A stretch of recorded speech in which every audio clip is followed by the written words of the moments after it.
Okay, so welcome to the PSA Teaching and Learning webinar series.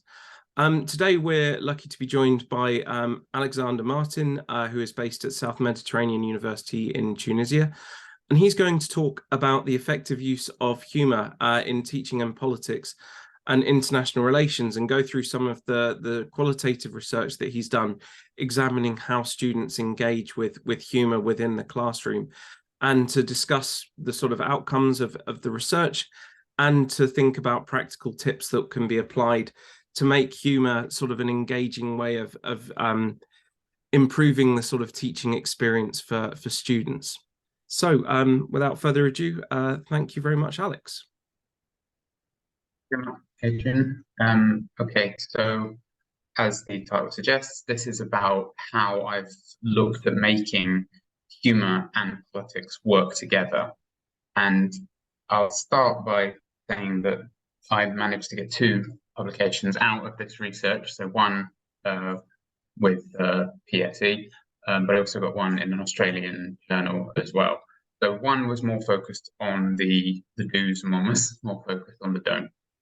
But in this presentation, I'll be looking mostly at the research question, background, or the development of this study, and then I'll look at the focus group scenarios that I devised, and at the same time, I'll look at the results that came from them, and then finish up with some of those key findings or recommendations.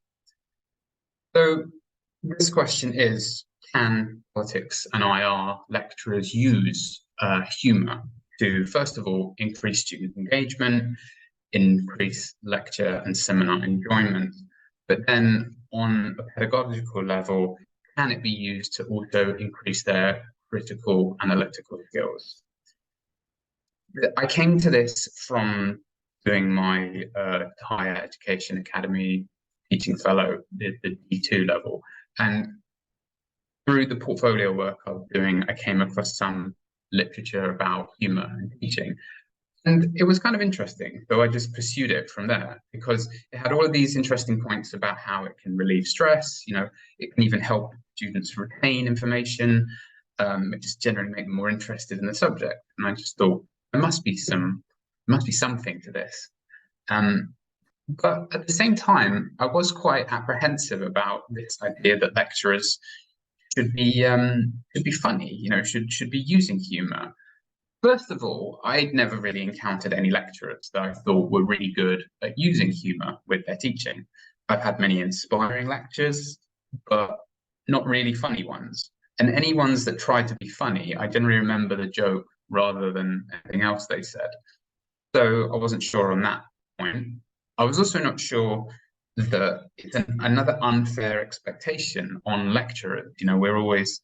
We've got to be good writers, researchers, administrators, fundraisers, and we've got to be comedians on top of that. That's additional pressure. And then I remember hearing a student say to a fellow student, I wish our lectures were more like Last Week Tonight with John Oliver. And again, how are lecturers supposed to compare with professionals who have teams of book writers and people to do the animation? So I wasn't sure this was such a good topic to engage with, but the literature out there is quite different. It recommends highly that we really inspire them. We need to get their attention. We're competing with electronic devices, so it is up to us to work harder to engage our students. Some people think this notion of edutainment is, straying too far from what we should be doing, but if it's interesting and they learn, then what's the problem with it? Also now, considering fees and everything, students see the situation more as consumers. So that's another level that they have to be engaged with. And perhaps, according to some, students now have shorter attention spans, so they also expect to be entertained. So there's lots of reasons why. And the other one, of course, is, I know it's ironic because I'm using PowerPoint now, but we've all probably been to a Death by PowerPoint lecture at some point. But the findings are, pretty unequivocal. If it's done well, it can have all of the social and emotional benefits, everything from motivating, creating rapport, making lecturers seem more approachable. So all of those have great benefits for learning. And in addition, at a time when more and more students have mental health issues, humor can help with relaxing, reducing stress, reducing anxiety, and there are various studies that talk about how students prefer instructors that use a bit of humor. And of course, it's been effective in different disciplines. I found studies about how it works, across social sciences, statistics, chemistry. I mean, I realize this is a fairly bad chemistry joke, but it's something. It works in different places. Another key thing is how humor can make things a lot more memorable. Studies here talking about messages being delivered with humor being persuasive and memorable. And Omid Jalili, a fairly well-known British comedian, talking about how when he does make political points, he thinks they hit home a bit more because the audience is in a slightly more relaxed state. The other thing I wanted to see is this idea of making people think while they laugh. That's the idea of comedy being part of a critical pedagogy. And there are a few studies out there that really engage with this as an idea. The idea that humor can help them deconstruct a notion, rather than having the taken for granted reality, deconstructing what is deemed as natural. So this is also can be done by posing problems where students learn to question answers rather than answer questions. And therefore, what other jokes out there, what techniques can inspire that kind of critical thinking? I found from my own experience with nationalism is a great one for humor and this kind of critical pedagogy. I've used bits from Eddie Izzard and other comedians like George Carlin talk about nationalism and breaking down something that seemed natural, taken for granted. So I wondered if there's other places that kind of pedagogy can be developed for humor and politics. So that was my research aim, really finding what is it out there that works, what is effective. Literature says that humor and teaching can be a positive mix. For their social emotional benefits, but also for this critical pedagogy. And what works for politics and IR is fairly limited. There was studies by Beavers that talked about a module based on infotainment comedy shows, like Last Week Tonight or like The Daily Show, or just showing clips from things and asking, why is this funny? So I just thought there's got to be more than that. What else works, really, was my question. So I decided to do this through focus group-based research because I wanted it to be student-centric. I found other studies out there where lecturers were interviewed and they're the ones delivering the joke, not the ones on the receiving end. So I really wanted student perspectives. I wanted to know what they consider effective, and that's why I wanted focus group debate to come up with a more collective understanding. And this is also something that would be very difficult to capture in a survey scenario. So I thought the focus group would be a more unique way of understanding that collective perspective. So I came up with imaginary humor scenarios where lecturers are making what are called humor attempts. And then the debate around that is where I collected student opinion. So the first scenario that I presented was something that I actually experienced when I was doing a master's degree. A lecturer told a joke at the beginning. Like the joke was kind of unrelated to the content of the lecture, but it was just kind of an icebreaker situation. And the results for most of these discussions in the different focus groups I spoke to were like, there was positives, negatives. They called them like risks and benefits. So that's how I'll present the findings. So first major sort of risk is that you come across looking like you're trying too hard, can seem unprofessional, maybe it's unsuitable, maybe it's too time consuming. And in particular, one student mentioned how if it's a reference to maybe Western culture and they're not from the UK, they don't understand, so they can feel a bit excluded from the conversation. But more often than not, students thought it was okay. They liked the idea of a lecturer doing an icebreaker or a warm-up. And this is a theme that continues throughout the result, is that they appreciate something the lecturer was trying, was making an effort to engage. And sure, joke might not land, you might not get huge laughs, but social benefit was different. That makes the lecture seem more approachable. It creates that more relaxed, comfortable learning environment, and it has the potential, therefore, to improve that student-lecturer relationship. So here's a few quotes from different students in the focus group, like this one saying, even if it's not related, it can still be beneficial because it brings that relaxed environment.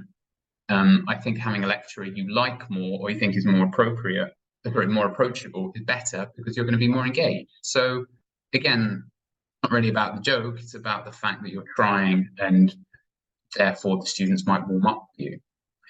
On the other hand, you know, the risk is it takes too much time, and also, you know, students aren't stupid. They can tell when somebody's trying too hard, and it just, like the student said, comes across a bit bizarre.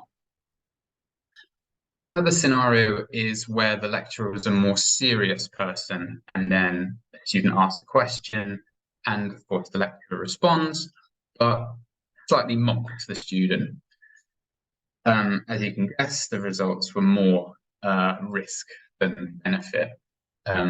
Most talked about how largely unacceptable, unprofessional, demotivational, discouraging. Students aren't there to, you know, be mocked. You know, they want to learn. They think it can also create tension in the group and be really detrimental to the rest of the group. So that was mostly the response to this. However, there were some major caveats to making this work. Mostly that it would only be acceptable if sufficient rapport with the student and the lecturer had been established. If it was part of the lecture's character, then some students might appreciate it. It's a risky one. But I'll give you an example of an engagement between two students. Victoria saying, in my opinion, the student-lecturer relationship is not necessarily strong enough for this to work. And she talks about, you know, even though she had a good relationship with her dissertation supervisor, it doesn't mean that the rest of the students in the class would still be okay with it. And like this other guy said, if your dissertation supervisor makes a joke and you're both laughing about it, that's all right. But like Victoria says, it's fine for me, but if someone else in the class who's nervous about asking a question maybe doesn't understand, they might worry that they'll have the joke taken out, joke used against them too. So, and I've got other quotes from students talking about how, you know, we all remember the time that we were mocked. So perhaps it's not a good idea. But there was another focus group that talked about a particular lecturer who his whole persona was, you know, making jokes about historical figures, making jokes about himself. So it was universal that people were being mocked. And they mentioned that, oh, if he mocked me, it would be okay because he does it to everyone. So even though this is highly risky as a humour strategy, as a lecturer, you've got to mix it in with your persona, your teaching persona, that that's who you are. The point about this one was that it was perhaps out of context because the lecturer persona was serious. And maybe if a lecturer was always mocking its students, mocking historical figures, mocking politicians, then you can get away with it. But definitely a risky one. One that was a little bit safer was the use of memes. And you know, this one lands if you've done a module on humanitarian intervention, but otherwise it just seems like a fairly lame roses are red kind of joke. But lecture is mostly serious, but then they use this meme or cartoon to illustrate a point. So here in scenario 3, the humor attempt is a relevant meme. And most of the students thought, this was great. It was a great idea. It's fun, visual. You don't even have to be a good deliverer of humor to do it. The meme is kind of doing the work for you. Students also appreciated once again, lecturers are making the effort. In some ways, it can help students focus. If you've had text in the slides and then suddenly a meme, it can break it up. Sometimes it can help them understand or remember. So it has all of those benefits to it. On the risk side, there's the overuse problem. And I've got a good quote to explain that one. Overuse can also be a distraction at one point, and then again related to trying too hard. Of course, there's plenty of memes out there that are highly inappropriate. So, you have to be professional and realize what is or what isn't suitable. This is James talking about every slide having a meme, and he thought it was funny and it could help initially, but then he started to take the module less seriously. So this is kind of a tipping point where still got to be a good enough lecturer, but not be kind of a clown comedian. You've still got to have that seriousness in there. Yeah, Jenny follows it up with the same thing, saying putting a joke in every slide, that creates the perspective that the module is not very serious and I don't have to be serious, or it becomes corny, loses attention. So that's the risk of overusing memes. Another scenario that I used was the idea of pop culture references. Now, not necessarily humorous, but sometimes they can be if used in the right way. So ironic that I put Game of Thrones there because there was all that stuff written about IR and Game of Thrones, but now, Game of Thrones series seems to be something that is dead in pop culture mostly. So again, is the risk of using something that a show that you were maybe into that the new generation might not even know about. But again, similar risks to memes. Idea of overusing it, not necessarily important or necessarily effective anymore. It also can be ineffective if it's a completely irrelevant meme, and then if students don't get it, then they think it can be like irrelevant. However, many benefits to it as well. If it's used to kind of deconstruct a concept, then yeah, that can help. It can make content more memorable and more accessible for students. The focus group participants talked a lot about how it's really good for explaining complex theories. And also the timing of this is key. If you're going to use these references, maybe putting at the end or after the point. So you set up the joke for the students to understand it. And another point really was that if you think it's really relevant, then they recommend putting on a viewing list. If you've got a series that is relevant to your show, relevant to your course. One mentioned something about urban decay or the industrialization module, and they talked about Billy Elliot being relevant to it. So there's always something, or particularly with politics, maybe a show like In the Loop, or In the Thick of It, sorry, things like that. So it could be relevant, could be useful. And another student mentioning, it's worth mentioning, I don't think lecturers should shy away from it. Even if you have to explain the concept, it can be useful. So another student saying the application of pop culture to some obscure theory might make it easier to understand, more accessible. So that's also a beneficial aspect to it. And once again, as Victoria said before, it can help make them a person and not just someone delivering content. And this was an interesting thing that came out of the research, that students seem to appreciate it when lecturers showed a bit of personality. Again, another student said the same thing, appreciate that the lecture's trying to engage you rather than just reading at you. So once again, even if it doesn't stick, even if the joke doesn't land the way you want it to, effort is really appreciated, which I found very encouraging because even if you don't think of yourself as a funny lecturer or a funny person, a bit of effort is appreciated. Now, this scenario was the one that I devised to try and engage with the idea of satire. And this is where the lecturer is mostly, doing a very informative, well-researched one. But then to make a point, they use satire, silly, comedic, absurd analogy to make light of a serious topic. So the humor attempt here is silly or comedic comparative analysis. Now, when I use this one, they focus quite a lot on the one I was using, which is from last week tonight. Brexit is basically Pompeii if the citizens voted for the volcano. I think it's a great joke, but it was quite divisive. Some students thought, I don't appreciate this. It's a bit too silly. They didn't see that it was satire. They just thought it was silly. And again, that speaks to the subjectivity of humor. Of course, some students might not get that it's satire. They might misunderstand the analogy.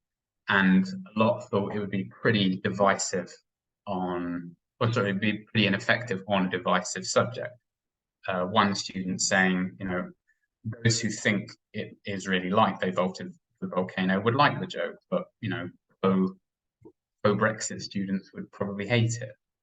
And then you'd have a bit more of a divided class afterwards. So the benefits, though, are that something like this is memorable. Again, it could be good for explaining complex theories. It could also help improve rapport because you see that the lecturer is once again trying to make a effort to engage the student. And it can also they thought it could create a more safe, more comfortable environment because you can see that the lecturer is being a little bit, perhaps silly, perhaps engaging in satire. So you can see that, I can say things that are a bit more controversial. I can speak up a bit more. I don't have to be dead serious all the time. They did think that certain topics just, shouldn't be used. When you're trying to make light of a serious topic, whether being silly about it is not really appropriate. They thought. Others thought, again, it's something that can be easily overused. Another student here saying, if you put stuff like that in, you've got to be a quirky character. So this is, again, it gives you the opportunity to show your character, which is something that students seem to appreciate. Even if it's embarrassing, they think that silly humor can be quite safe. So that was, again, positives and negatives to this approach. And the last scenario that I used was the idea of self-deprecation. Now, this I've also found to be quite an easy one to help students relax. But I'll talk about what they said first. So your lecturer delivers informative, well-researched lectures, but they don't take themselves too seriously, and sometimes they poke fun at themselves. So the risks to this is what you joke about. It can make them feel awkward or uncomfortable if you talk about certain things. If you do it too much, it can undermine your credibility. I thought if it was too personal, then it's inappropriate. And the question, therefore, does the lecturer lack confidence? And if you do it too much, perhaps the student could lose respect for the lecturer. But these are pretty extreme cases. It seems that one self-deprecating joke could go down pretty well because students appreciated that lecturers don't think they're too serious. Some groups talked about how it can be a bit intimidated by lecturers when they've got doctorates and they've got other qualifications and they've got all this experience and they're intimidated by how knowledgeable they are. But yet when a lecturer comes in and makes a joke about themselves, it makes them feel more comfortable. That's also that second point there, the idea of creating a safe, okay to be wrong learning environment. So it helps students relax. Breaks down this student-lecturer distance, creates a bit more of a sense of equality. And also, can be effective from learning from my mistakes too. That whole idea of being can't be a good example, you can be a horrible warning too. So these are examples more of when it can go wrong, perhaps. The student talking about a lecturer who was, as she said, quite a big lady, and she made fun of her weight. So the student didn't really know how to respond to that. It was a bit, they thought that was awkward.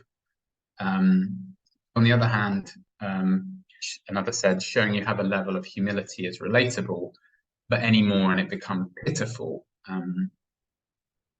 There was one example where a student was talking about something, a lecturer saying that something was collapsing or an empire was crumbling, and then he said, "Oh, like my marriage." And again, the students, like, one thought it was hilarious because he liked that kind of awkward humor, but others just thought, is this a cry for help? What do we do? They talked about other examples where a little bit of self-deprecation is good, like, showing examples of essays that they wrote when they were undergraduates and saying, look how terrible it is, see, this is where I came from. Or, they talk about your own book and say that, if you're struggling with insomnia, this is a good book for you.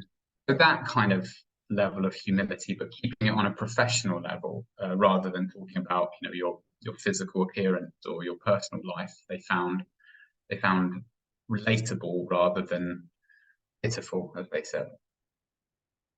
So major kind of lessons learned here, practical recommendations for lecturers or teachers thinking about how they can do it, thinking about how they can use humor. First one is absolutely that it's no substitute for being a good lecturer. All students mentioned this, that humor is only a bonus. Participants thought that lecturers should focus on being good teachers that provide high-quality sessions before even attempting to use humor. So a few quotes from that about it was things like, if you're just trying to make jokes all the time, your students will feel like they're having their time wasted.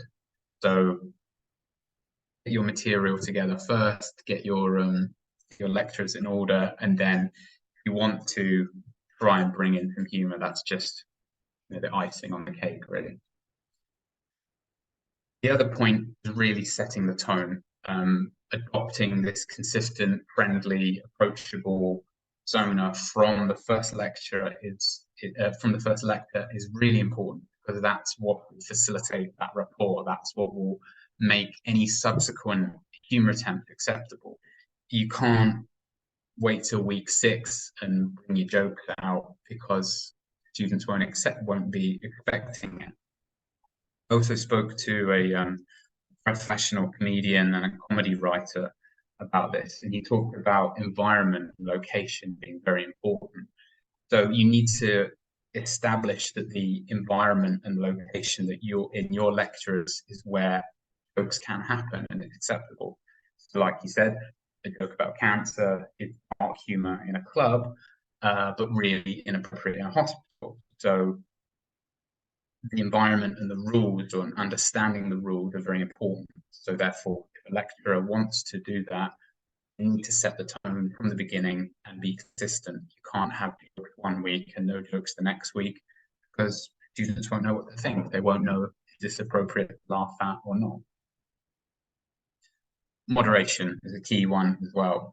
So there was a lot of respect for memes, analogies, references, all being very effective summary and explanatory tools.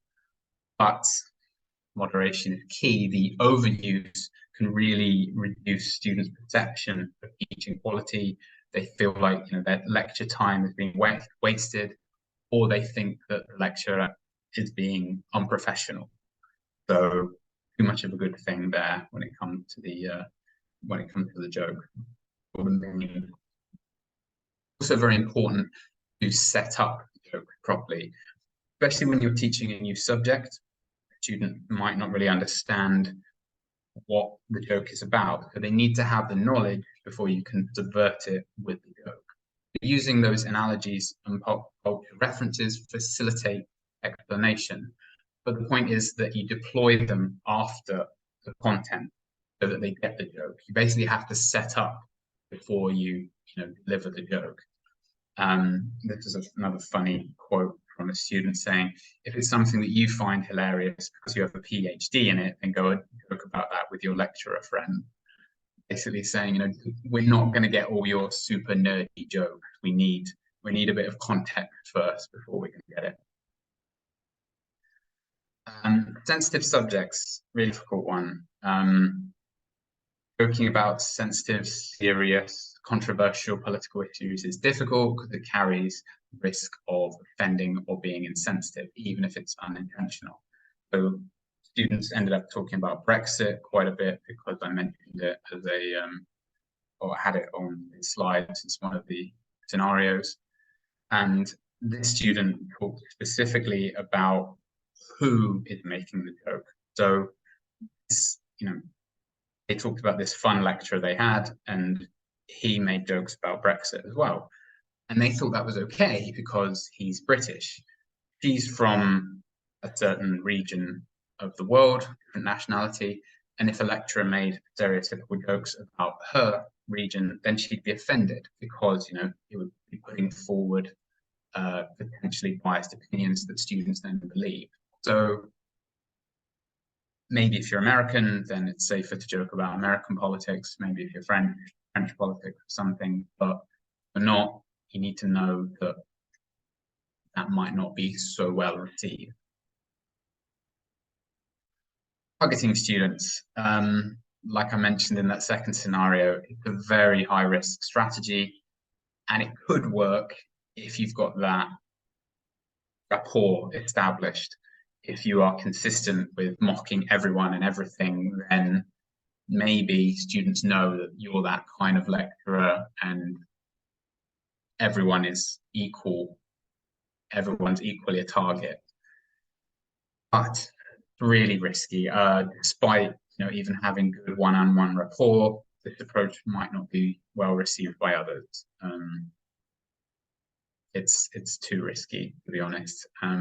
I teach in Tunisia, and I think my students are quite thick-skinned here, so I've been able to get away with it a couple of times, unintentionally, actually. Once we were talking about voting age, and a student said something like, I think the voting age should be higher, people under 18 are not mature enough to vote. And I just said, speak for yourself. And the class laughed, but then I felt bad, so I kind of apologized, but he thought it was funny too. So you've got to gauge your student as well. But still, I generally think it's not the best. It's not the best approach unless you can maintain it, unless you can be really consistent and always be this way. It can seem out of character, so the risks outweigh the benefit mostly. Targeting yourself, this was a good one, because if you can do a little bit of professional level self-deprecation, it can really build a good rapport with your students. They can recognize that you're knowledgeable, you're kind of an expert or whatever in these subjects, but you don't have too much of an inflated ego about your own abilities. So as long as you mock yourself professionally, but not on your appearance or life events, that can make students feel awkward. So this is the one I use now. My seminar tutor said, I wrote a book on this, and if you want to fall asleep at night, go and read it. So that student thought it was refreshing. It made me warm to him because he didn't take himself too seriously, and made the whole scenario a bit more, or the lectures and seminars a bit more relaxed.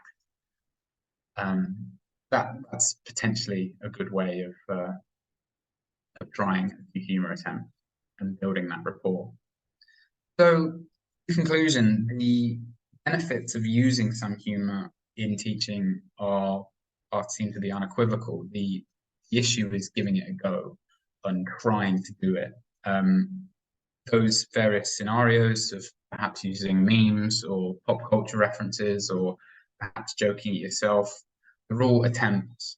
And even if they don't land, the students seem to appreciate you're trying to engage them. You're not there talking to them, you're showing your personality, you're showing things that you're interested in, perhaps you're bringing in examples, from, humor or pop culture that help explain.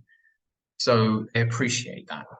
And even if the jokes don't land, some find it quite endearing, which I thought was interesting.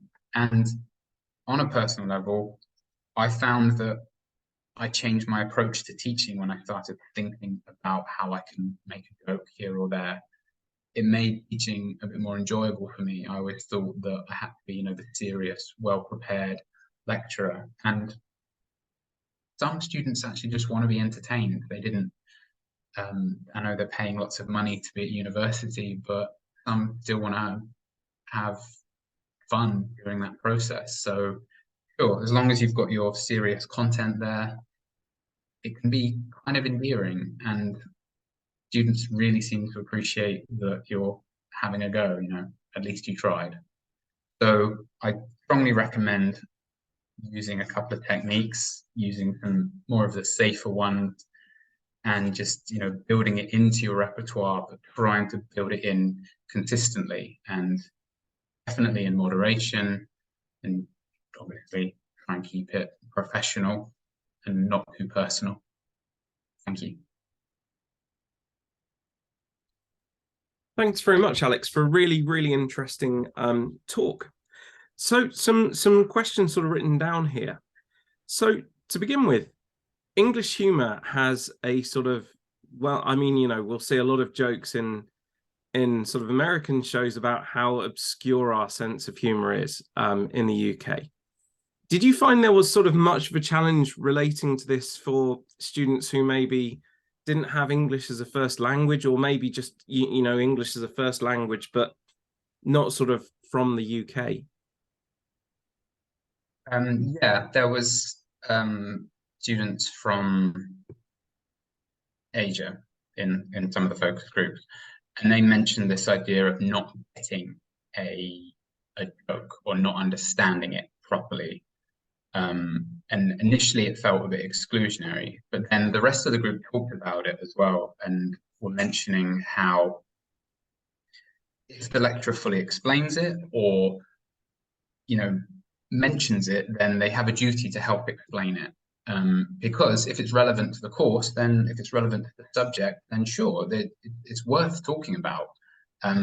This one student mentioned that show, In the Thick of It.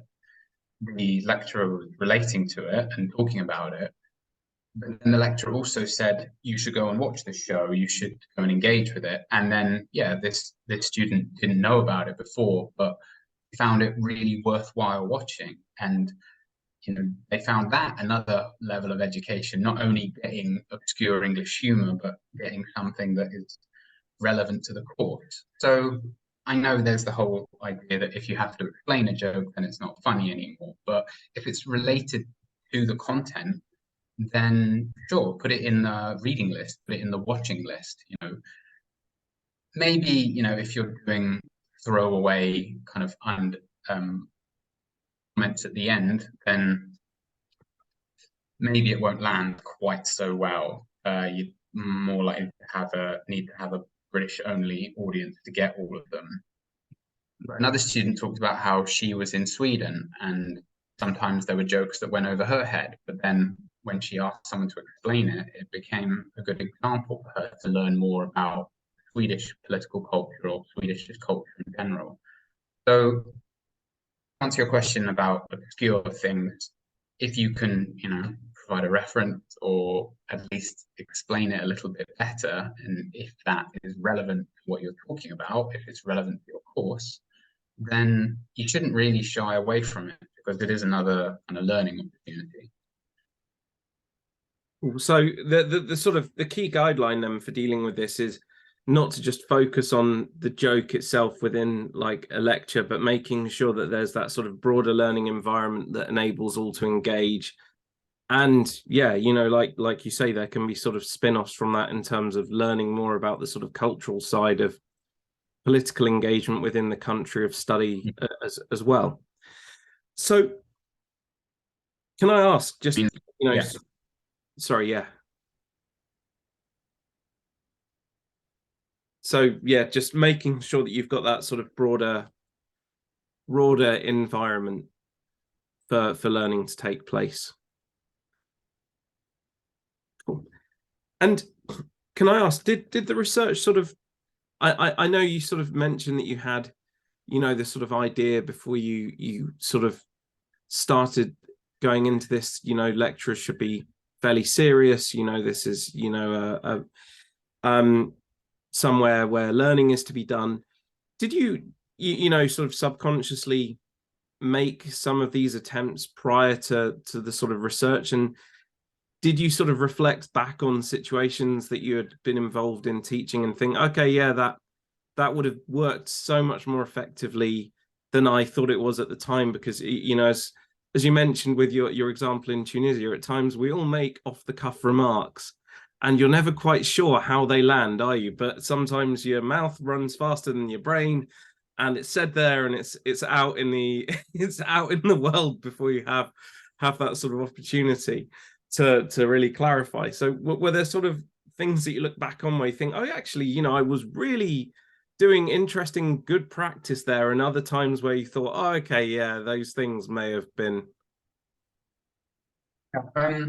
I think before I was trying to involve memes and references and things like that, but I wasn't setting up my jokes properly.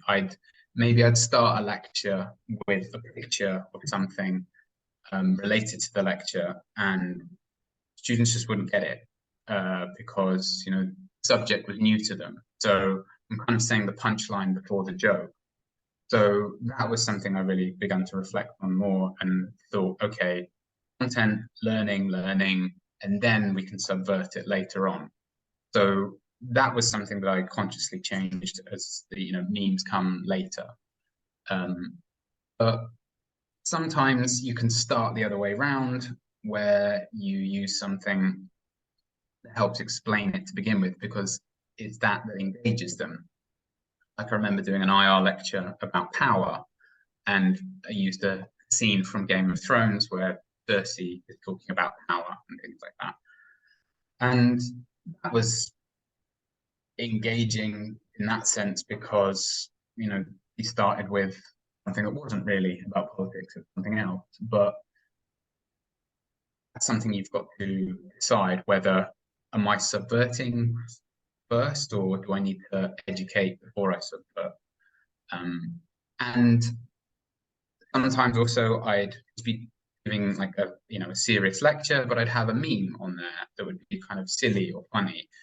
And I thought, oh, they're gonna love this. They'll think that's really funny. But I guess I hadn't really taught them that this is an environment where it's okay to laugh, or it's okay to be wrong, or it's okay. My persona was probably too serious. They probably didn't realize. So they didn't realize it was okay to, you know, joke. So that is a bit of a contradiction. You can't try and be funny or have funny things on your screen, but yet have such a deadpan or serious persona. You've kind of got to do both together. So they were things that I've learned to sort of use in my teaching. But also, you know, I was in like my late 20s when I started lecturing. So I thought that, you know, they would look at me and think, oh, who is this young guy? He probably doesn't know much. And if I come across, you know, trying to be all fun or anything like that, they think, okay, is this guy trying to be our friend? This is weird. So I thought, I know, I'll just go with the serious approach first. But doesn't always make students love the course. It doesn't always make the students like you as a lecturer. And once, you know, once you loosen up a bit, or maybe it just comes with age or confidence as a lecturer, once you loosen up a bit, then they can engage with the subject more, because, you know, we're lecturers, you know, we're the nerds of the class really, because we went and got a job out of it. But a lot of the people in our classes are not going to go on to become academics. They're just doing this course because they want to get a job after university. So they're the ones that, you know, probably need a bit more edutainment and a bit more softer approaches to make subjects seem more fun for them. So you've got to remember to put aside your perspective, because we were the geeks and the nerds that were always really interested in the subject, and these are guys that also just want to be entertained. So you've got to put your perspective aside, especially with that one about a joke at the beginning. As I said, I remember a lecturer making a joke at the beginning of a lecture, and it's nothing to do with the course. And it was, what do you call cheese that's not yours? Nacho cheese. And for the first couple of minutes of the lecture, I was just confused. I'm like, what? Why? Why did you say that? Why are you? But that was because I was there with a perspective of I'm here to learn. You got to put your prejudice, or your, not prejudice really, your perspective aside. And some students are not there to learn. Some of them kind of want to be entertained too. So that's the difference, really. You can't just come across with your perspective. You've got to remember that there are some out there that love the subject as much as you and need to be engaged. I will admit, I did find that lecturer more approachable afterwards. I remember going to his office hours to talk about serious stuff, but I did find him approachable. So the benefits aren't always obvious, really. The fact that you didn't get the whole crowd laughing, really important. The fact that they've changed their perception of you and perhaps changed their perception of the module. I mean, I think for me, that's one thing that really is potentially one of the biggest benefits to this, because particularly sort of post-COVID, rebuilding student engagement and links with staff it seems like, across the sector, it's been a real challenge, reminding people that after seeing us online, for pretty much all of the engagement, that actually we are real people and you can come and talk to us and we can be approachable. Absolutely. That seems to be one of the big takeaways from this, is that not only we need to be approachable, because it will engage the students, it will make them more interested in the subject, but if you're a lecturer that's perhaps worried about your teaching scores, then makes you more likable. It's we all kind of have to play that game sometimes, and if you're more likable, maybe you'll get students engaging more. You're perhaps worried why they haven't done the reading or anything like that. If you've done something to pique their interest in the subject, or you said, oh, go and watch this show because it's related in some ways to that, or go and watch this film, and then penny dropped about something. Like, I even made a comparison between Starship Troopers and citizenship when I'm teaching a course on citizenship. The idea of serving,